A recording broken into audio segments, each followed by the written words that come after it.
Welcome back to Otherworldly Encounters.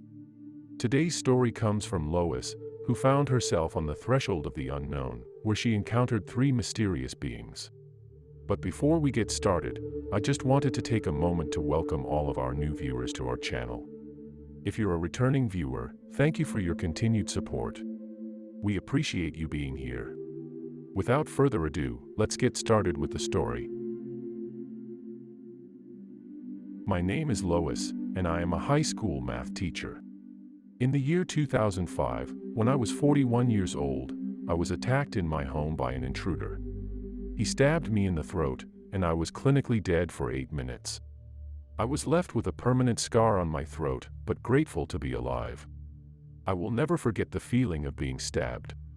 It was a sharp pain, and I felt like I was suffocating. During that time, I had an experience that is difficult to explain. I felt like I was traveling through a tunnel that looked like a swirling rainbow of colors. When I reached the end of the tunnel, I was thrust into a dark night sky, filled with what looked like sparkling glitter or stars. I was then transported to a place of unknown origin, where I met a being that I could not identify. He was tall and slender, with smooth, marble-like skin, a very pale color, almost white. Its eyes were a deep, dark blue, and they seemed to glow with an inner light. Its hair was a shimmering silver, and it flowed down its back in waves. It had a kind face and emanated a sense of peace. The being held an object similar to a sprinkling can over my body. Misty, glowing iridescent particles floated gently downward from the can and into my body. The particles were warm and soothing.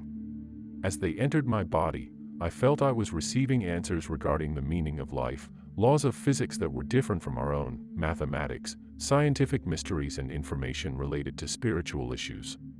The air was filled with the sound of birdsong, a gentle chirping that filled me with a sense of awe and wonder, which put me at ease.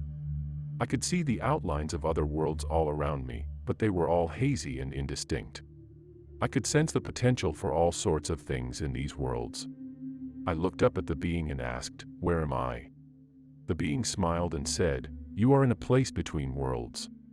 This is a place where your consciousness can prepare for the transition from an earthly existence to a heavenly one." I was confused. "What do you mean?" I asked. The being explained, "When we die, our consciousness does not simply cease to exist. It simply transitions to a different state of being. This place is where we can prepare for that transition. We can learn about our true nature, and we can heal any wounds that we have carried with us from our earthly lives. It is a place of great beauty and peace, and I am here to help you on your journey." The being smiled one last time before vanishing. Suddenly, two more beings appeared, even more beautiful than the first. Their hair was a cascade of blue silk, and their eyes were like sapphires, sparkling in the light. They smiled at me and said, "Welcome, you are almost ready to join us in your eternal home, but you have a choice. You can either go forward and review your life, or you can return. What is your choice?" I thought for a moment. I had been given the chance to review my life, and then live forever in a place of peace and beauty. But I also knew that I had a husband and child who loved me. I looked at them and said, "I choose to return. I have people who need me, and I have work to do." They smiled and said, "I understand. You will be a great light in the world." Then I felt a warm, tingling sensation, and then they were gone. I don't know how long I was in that place, but eventually, I was drawn back to my body. I opened my eyes and found myself back in my hospital bed. I was surrounded by doctors and nurses, and they were all smiling at me.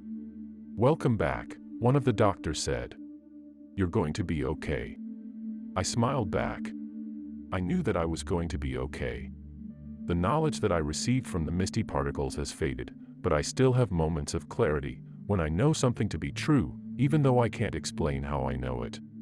I believe that these moments of clarity come from the knowledge that was imparted to me, which now resides deep within my soul. I am happy to have found a place to share my story, and I thank you for taking the time to listen. What are your thoughts about Lois's amazing story? Share in the comment section below, and show your support by liking and subscribing to the channel. Don't forget to hit the bell icon to receive notifications for future videos. If you have a story to share, send a written account to the email address provided. Thank you for watching, and we hope to see you again soon.